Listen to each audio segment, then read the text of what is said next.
భారతదేశంలో అశోకుడు, గుప్తుడు, మౌర్య వంటి రాజులకు పెద్ద పెద్ద రాజ్యాలు ఉన్నప్పటికీ ప్రజలందరూ ఛత్రపతి శివాజీ మహారాజ్నే దేవుడిగా ఎందుకు పూజించారు? ఛత్రపతి శివాజీ భారతదేశ చరిత్రలో సువర్ణాక్షరాలతో లిఖించబడిన పేరు ఇది. ఈ పేరు వింటే భారతావని పులకించిపోతుంది. మొఘలుల దాడుల నుంచి హిందూ మతాన్ని, హిందూ ధర్మాన్ని, హిందూ సంస్కృతిని రక్షించిన ఘనత ఆ మరాఠా యోధుడికే దక్కుతుంది. దొంగతనాలు, దోపిడీలు, దేవాలయాలను దోచుకోవడం, బలవంతపు మత మార్పులు జరుగుతున్న రోజుల్లో ఒక అంపైర్ ను క్రియేట్ చేసి అందరూ సేఫ్ గా ఫీల్ అయ్యేలా చేసిన వాడే శివాజీ. శత్రువు స్త్రీని కూడా తల్లిలా భావించేవాడే ఛత్రపతి శివాజీ. ఈ వీడియోలో ఛత్రపతి శివాజీ గారి గురించి కంప్లీట్ డీటెయిల్స్ తెలుసుకుందాం. శివాజీ 1630 ఫిబ్రవరి 19న పూణే జిల్లాలోని జున్నార్ పట్టణం దగ్గర శివనేరి కోటలో షాహాజీ జిజియాబాయి దంపతులకు జన్మించారు. వీరు మహారాష్ట్రలోని వ్యవసాయం చేసుకునే భోస్లే కులానికి చెందినవారు. శివాజీ తల్లి జిజియాబాయి యాదవ క్షత్రియ వంశమునకు చెందిన ఆడపడుచు. ఆమెకు చిన్నప్పటి నుంచి ఎవరైనా హిందూ మతం గురించి కానీ, హిందూ ధర్మం గురించి కానీ, హిందూ దేవాలయాలను ధ్వంసం చేసినా, కించపరిచినా లేదా తక్కువ చేసి చూసినా అస్సలు సహించేది కాదు. ఆమె పూజించే దేవత పార్వతీదేవి పేరు కలిసేలా శివాజీకి ఆ పేరు పెట్టింది. ఇక శివాజీ తండ్రి షాహాజీ నిజాంలను ఓడించి గెలుచుకున్న ప్రాంతంలో సామ్రాజ్యాన్ని నెలకొల్పడానికి ప్రయత్నిస్తుండగా మొఘలులు ఆదిల్ షాతో కలిసి కుట్ర పన్ని షాహాజీని యుద్ధంలో ఓడించారు. ఆదిల్ షాతో సంధి ప్రకారం షాహాజీ బెంగళూరు ప్రాంతాన్ని జాగీరుగా పొంది పూణే ప్రాంతాన్ని వదిలి వెళ్లవలసి వచ్చింది. కానీ షాహాజీ పూణేలో తనకున్న జాగీరును వదులుకోవాల్సిన అవసరం లేకుండా ఆదిల్ షాతో ఒప్పందం కుదుర్చుకున్నాడు. షాహాజీ పూణేలో తన జాగీరు వ్యవహారాలన్నింటినీ తన భార్య జిజియాబాయికు అప్పగించాడు. యువకుడైన శివాజీకి రాజనీతి వ్యవహారాలు నేర్పించడానికి కొందరు ముఖ్య అనుచరులతో కలిసి ఒక విభాగాన్ని ఏర్పాటు చేసి తాను బెంగళూరు జాగీరుకు వెళ్లాడు. శివాజీ తల్లి తనకు పుట్టిన భూమిపైన, ప్రజలపైన ప్రేమ కలిగేటట్టు అనేక విద్యా బుద్ధులు నేర్పించింది. చిన్నప్పటి నుంచి భారత, రామాయణ, బలి చక్రవర్తి గాథలు చెప్పి వీర లక్షణాలు మొలకింపజేసింది. పరమత సహనం, స్త్రీల పట్ల అపారమైన గౌరవం తన తల్లి వద్దనే నేర్చుకున్నాడు. తన గురువు సమర్థ రామదాసు, తల్లి జిజియాబాయి బోధనలతో హిందూ మత సంరక్షణకు కంకణం కట్టుకున్నాడు. బైరాంగ్ ఖాన్ శిక్షణలో రాటుదేలాడు. తన తండ్రి పొందిన పరాజయాలను క్షుణ్ణంగా అధ్యయనం చేసి అతి తక్కువ కాలంలో శివాజీ యుద్ధ తంత్రాలతో నిష్ణాతుడయ్యాడు. సకల విద్యలు తెలుసుకున్న శివాజీ మరాఠా సామ్రాజ్య స్థాపనే లక్ష్యంగా తన వ్యూహాలు మొదలుపెట్టాడు. ఇక అప్పటి నుండి మొఘలులు, ముస్లిం రాజులైనటువంటి వారు అక్కడి హిందూ దేవాలయాలను కూల్చడం, హిందూ మతస్థులను మత మార్పిడి చేసుకోవాలని హింసించడంతో శివాజీ తల్లి సహించలేకపోయింది. హిందూ దేవాలయాలను కూల్చేసిన ఏ ఒక్కడు బతకకూడదు అని తల్లి ఆదేశించడంతో కేవలం 17 ఏళ్ల వయసులోనే శివాజీ మొట్టమొదట యుద్ధం చేసి బీజాపూర్ సామ్రాజ్యానికి చెందిన తోర్నా కోటను సొంతం చేసుకున్నాడు. మరో 3 ఏళ్లలో కొండన, రాజ్గఢ్ కోటలను సొంతం చేసుకుని పూణే ప్రాంతాన్నంతా తన వశం చేసుకున్నాడు. ప్రతి మగాడి విజయం వెనుక ఒక ఆడది ఉంటుందంటారు. కానీ ప్రతి మగాడి విజయం వెనుక ఒక ఆడది ఉంటుందో ఉండదో తెలియదు. కానీ తన తల్లి మాత్రం తప్పక ఉంటుంది అని ఇది చూస్తే అర్థం చేసుకోవచ్చు. ఇక అసలు కథ ఇప్పటి నుండి స్టార్ట్ అవుతుంది. ఇక శివాజీ తమ కోటలను సొంతం చేసుకోవడం చూసిన ఆదిల్ షా మోసపూరితంగా శివాజీ తండ్రి అయిన షాహాజీని బందీ చేశాడు. తర్వాత శివాజీని, బెంగళూరులో ఉన్న శివాజీ అన్న అయిన శంభాజీని పట్టుకోవడానికి 2 సైన్యాలను పంపగా అన్నదమ్ములిద్దరూ కలిసి ఆ సైన్యాలను ఓడించి తమ తండ్రిని బంధ విముగ్ధుడిని చేసి రక్షించారు. అప్పుడు ఆదిల్ షా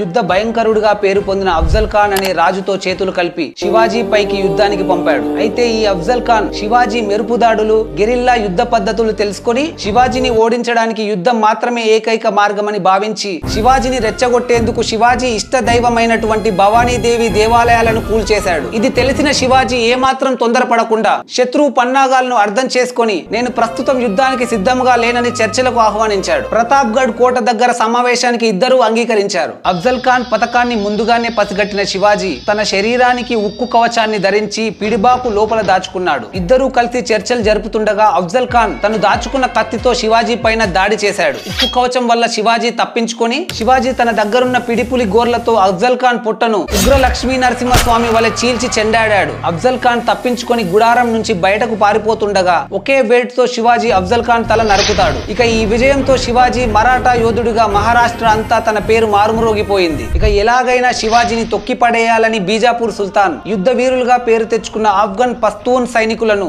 శివాజీ పైకి యుద్ధానికి పంపాడు. వారందరినీ ఎంతో చాకచక్యంగా మెరుపు దాడులతో చంపి విజయం సాధించాడు. ఈ విజయంతో శివాజీ కీర్తి ప్రతిష్టలు భారతదేశం అంతా వ్యాపించాయి. అప్పటి నుండి ఎందరో హిందూ రాజులకు శివాజీ ఒక ఆదర్శంగా నిలిచాడు. ఇది సహించలేని బీజాపూర్ సుల్తాన్ అరబ్, పర్షియా, ఆఫ్ఘన్ నుండి బలిష్టమైన 10,000 మంది కిరాయి సైనికులను శివాజీని చంపడానికి పంపగా శివాజీ తన వద్దనున్న 5,000 మంది మరాఠా యోధులతో కలిసి వారిపై హరహర మహదేవ అంటూ శివాజీ యుద్ధ రంగంలో విజృంభించి శత్రువులను ఊచకోత కోశాడు. ఈ విజయంతో కేవలం సుల్తానులకే కాక మొఘల్ చక్రవర్తి అయిన ఔరంగజేబుకు సైతం శివాజీ అంటే భయం పుట్టింది. శివాజీ యుద్ధం విషయంలో మాత్రం ఎప్పుడూ కొత్త కొత్త పద్ధతులను అవలంబించేవాడు. ఓటమి తప్పదు అని అనిపిస్తే యుద్ధం నుంచి తప్పుకోవాలి, అనుకూల సమయాన్ని చూసి దాడి చేయాలి అనే ఈ సూత్రాన్ని శివాజీ ఎక్కువగా నమ్మేవాడు. దీన్నే గెరిల్లా యుద్ధం అని పిలిచేవారు. తనకున్న పరిపాలనా సామర్థ్యంతో రాజ్యంలో ఒక క్రమబద్ధమైన పరిపాలనా విధానాలను ప్రవేశపెట్టాడు. శత్రువులను జయించడంలో ఎంతో నేర్పరితనాన్ని ప్రదర్శించేవాడు. ముస్లిం దురాక్రమదారులను శివాజీ వ్యతిరేకించినా తన రాజ్యంలో మాత్రం లౌకికవాదాన్ని పాటించేవాడు. అన్ని మతాల వారిని సమానంగా ఆదరించేవాడు. ఎన్నడూ ఇతర మతస్థుల పవిత్ర స్థలాలను ధ్వంసం చేయలేదు. యుద్ధంలో ఓడిపోయిన శత్రువుల రాజ్యంలో ఉన్న యుద్ధం చేయలేని వారిని, స్త్రీలకు, పసివారికి సహాయం చేసేవాడు. ఇతర మతాల నుంచి హిందువులుగా మారిన వారిని గౌరవించేవారు. అంతేకాదు, హిందువుగా మారిన ఒక వ్యక్తికి తన కుమార్తెను ఇచ్చి వివాహం జరిపించాడు. హిందూ మతాన్ని కాపాడడం కోసమే ముస్లిం రాజులపై యుద్ధం చేశాడు తప్ప ఎప్పుడూ వారి మతాన్ని వ్యతిరేకించలేదు, తక్కువ చేసి చూడలేదు. ముఖ్యంగా మహిళల పట్ల అపారమైన గౌరవం. ఇతర రాజ్యాలపై దండెత్తినప్పుడు స్త్రీలపై ఎలాంటి దాడులకు అనుమతించేవాడు కాదు. ఒకవేళ తమ రాజ్య సైనికులు ఎవరైనా అలా చేస్తే వారిపైన కఠినంగా వ్యవహరించేవాడు. తన తండ్రి పాలనలో కేవలం 2000 మంది సైనికులు మాత్రమే ఉండగా దాన్ని 1,00,000 మందికి పైగా శివాజీ పెంచాడు. శివాజీ తన సైన్యం పట్ల అత్యంత శ్రద్ధ తీసుకునేవాడు. దీంతో వారంతా వారి ప్రాణాలను పణంగా పెట్టి యుద్ధం చేసేందుకు సిద్ధపడేవారు. ఒకానొక సమయంలో శివాజీ ప్రాణాలకు ప్రమాదం ఉందని తెలిసి తమ ప్రాణాలను పణంగా పెట్టిన సైనికులు చాలా మంది ఉన్నారు. ఇక శివాజీ సైనికులకు ప్రమాదం ఏర్పడే సమయంలో వారిని అనూహ్యంగా అక్కడి నుంచి తప్పించేవాడు. ఇలా వరుసగా శివాజీ తన యుద్ధ తంత్రాలతో ఎన్నో రాజ్యాలను సాధించి మరాఠా సామ్రాజ్యాన్ని శివాజీ ఎంతగానో పెంచాడు. ఇదిలా ఉండగా 1660లో ఔరంగజేబ్ తన మేనమామ అయిన షాయిస్తా ఖాన్ కు 1,00,000కు పైగా బలమైన వెన్నుచూపని సైన్యాన్ని, ఆయుధాలను ఇచ్చి శివాజీ పరిపాలిస్తున్న దక్షిణ ప్రాంతాన్ని మొత్తాన్ని ఓడించి స్వాధీనం చేసుకుని రమ్మని పంపించాడు. బలమైన ఈ షాయిస్తా ఖాన్ సైన్యం ముందు శివాజీ సైన్యం తలవంచక తప్పలేదు. దాంతో శివాజీ ఓడిపోయాడు. శివాజీ ఓటమి ఒప్పుకొని పూణేను వదిలి వెళ్లిపోయాడు. షాయిస్తా ఖాన్ పూణే నగరమంతా తన స్వాధీనం చేసుకుని పూణేలో శివాజీ నిర్మించిన లాల్ మహల్ లో షాయిస్తా ఖాన్ నివాసం ఏర్పరచుకున్నాడు. ఎప్పటికైనా శివాజీ మెరుపుదాడి చేస్తాడని షాయిస్తా ఖాన్ భావించి పూణే నగరమంతా చాలా కట్టుదిట్టమైన భద్రతను ఏర్పాటు చేసుకున్నాడు. అలా యుద్ధం జరిగిన 3 సంవత్సరాల తర్వాత 1663 ఏప్రిల్ నెలలో పూణే నగరంలో ఒక పెళ్లి ఊరేగింపు జరుగుతుండగా శివాజీ మారువేషంలో తన అనుచరులతో కలిసి పెళ్లి కూతురు తరపున బంధువుల్లో కలిసిపోయి లాల్ మహల్ కోటలోకి చేరుకున్నాడు. ఇక ఆ భవనం స్వయాన తన పర్యవేక్షణలో నిర్మించబడింది కాబట్టి సులువుగా లోపలికి వెళ్లి షాయిస్తా ఖాన్ గదిలోకి చేరుకున్నాడు. ఇక శివాజీ షాయిస్తా ఖాన్ పై తన కత్తితో దాడి చేయగా తన 3 వేళ్లు తెగి కింద పడ్డాయి. దాంతో షాయిస్తా ఖాన్ ప్రాణభయంతో పక్కనున్న కిటికీ నుండి దూకి ప్రాణాలు రక్షించుకున్నాడు. ఇలా తిరిగి చివరికి శివాజీ తన సామ్రాజ్యమైనటువంటి పూణే ప్రాంతాన్ని దక్కించుకున్నాడు. ఆ తర్వాత సంవత్సరం 1664లో సూరత్ నగరం ప్రధాన వ్యాపార కేంద్రంగా ఉండడంతో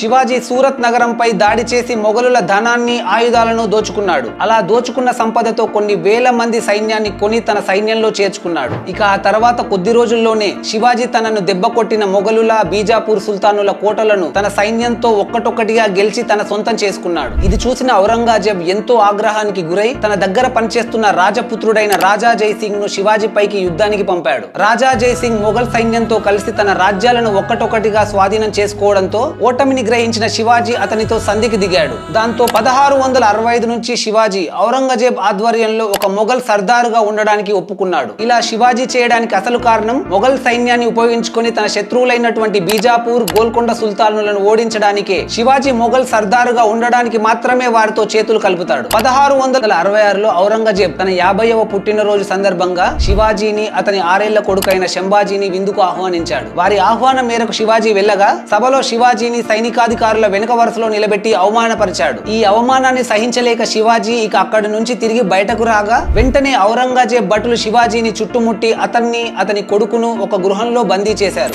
నిజానికి ఔరంగజేబ్ శివాజీని పిలిచింది చంపడానికి. కానీ శివాజీని చంపితే ఒకేసారి మరాఠా ప్రజలు, అదే విధంగా తమ సైన్యం అంతా తిరగబడతారు, చెలరేగుతారు అని అర్థం అయ్యి శివాజీని బంధించాడు. తన కొడుకుతో బందీగా ఉన్న శివాజీ కొన్ని నెలల తర్వాత ఎలాగైనా తప్పించుకోవాలనే ఆలోచనతో ఒక పని మనిషిగా వేషం వేసుకుని కొడుకును ఒక పల్లబుట్టలో పెట్టుకుని తన రాజ్యమైనటువంటి రాయగఢ్కు చేరుకున్నాడు. అలా తప్పించుకున్న తర్వాత 2 సంవత్సరాల వరకు శివాజీ మొఘలులపై ఎలాంటి యుద్ధానికి దిగకుండా సంధికి కట్టుబడి ఉన్నాడు. కానీ మొఘల్ సైన్యాధిపతులైనటువంటి మహబత్ ఖాన్, బహదూర్ ఖాన్, దిలేవార్ ఖాన్లు అంతా కలిసి ఒక్కసారిగా శివాజీపై దాడి చేశారు. కానీ వారి ఎత్తులు పారలేదు. వారిని శివాజీ యుద్ధంలో చిత్తుగా ఓడించి ముచ్చెమటలు పట్టించాడు. శివాజీ చరిత్రలోనే ఈ విజయాన్ని ఒక గొప్ప విజయంగా పేర్కొనవచ్చు. అప్పటికే శివాజీ సైన్యం బలహీనమైపోవడం, వారి సైన్యం తగ్గిపోవడం వల్ల మొఘలులు మరిన్ని యుద్ధాల్లో పాల్గొంటూ ఉన్నారు. ఔరంగజేబ్ శివాజీ నుండి ఎలాంటి ఆపద ఉండదని భావించి తక్కువ అంచనా వేశాడు. కానీ ఈ పక్కన శివాజీ ఎవరికీ తెలియకుండా రహస్యంగా చిన్న చిన్న రాజ్యాలను సొంతం చేసుకోవడం మొదలుపెట్టాడు. 1,00,000 మంది బలమైన సైన్యంతో,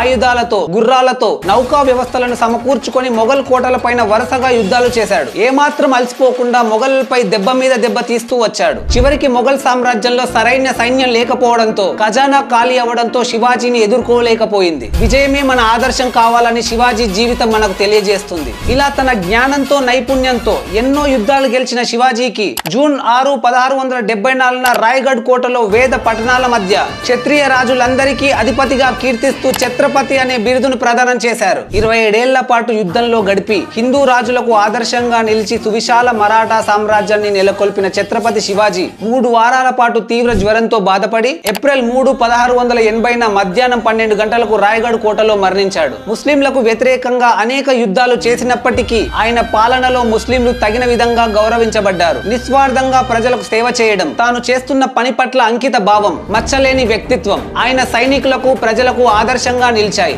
భారతదేశాన్ని ఎందరో రాజులు పరిపాలించినప్పటికీ ఈ లక్షణాలే శివాజీని గొప్ప రాజుగా చేసి కీర్తి ప్రతిష్టలు తెచ్చిపెట్టాయి. శివాజీ భవానీదేవి భక్తుడైనప్పటికీ తన సామ్రాజ్యంలోని అన్ని మతాలను సమానంగా చూసేవాడు. కేవలం గుళ్ళు మాత్రమే కాకుండా ఎన్నో మసీదులను కట్టించాడు. శివాజీ సైన్యంలో హిందువుల కన్నా 3 వంతులు ముస్లింలే ఉండేవారు. ఎందరో ముస్లింలు ఉన్నత పదవులు నిర్వహించారు. హైదర్ అలీ ఆయుధాల విభాగానికి, ఇబ్రహీం ఖాన్ నావికా దళానికి, సిద్ది ఇబ్రహీం మందుగుండు విభాగానికి అధ్యక్షులుగా బాధ్యతలు నిర్వహించేవారు. శివాజీకి సర్వ సైన్యాధ్యక్షులు దౌలత్ ఖాన్ సిద్దిక్ అనే 2 ముస్లింలు. శివాజీ అంగరక్షకుల్లో అతి ముఖ్యుడు మదాని మెహతర్ కూడా ముస్లిమే. శివాజీ మరణించే నాటికి 300 కోటలు తన ఆధీనంలో ఉండేవి. మరాఠా సామ్రాజ్యం ముగిసే వరకు శివాజీ ఏర్పాటు చేసిన సైనిక వ్యవస్థ నిలిచి ఉండేది. పటిష్టమైన నౌకాదళాన్ని, అశ్విక దళాన్ని ఏర్పాటు చేశాడు. కేవలం సైనికులు మాత్రమే కాకుండా ప్రజలు, సంఘంలోని అన్ని వర్గాల వారు కోటను పరిరక్షించేవారు. తాను మరణించినా కూడా శత్రువులందరినీ వెనుకాడే విధంగా 1,00,000 సైన్యాన్ని తయారు చేసిన సమర్థుడు శివాజీ.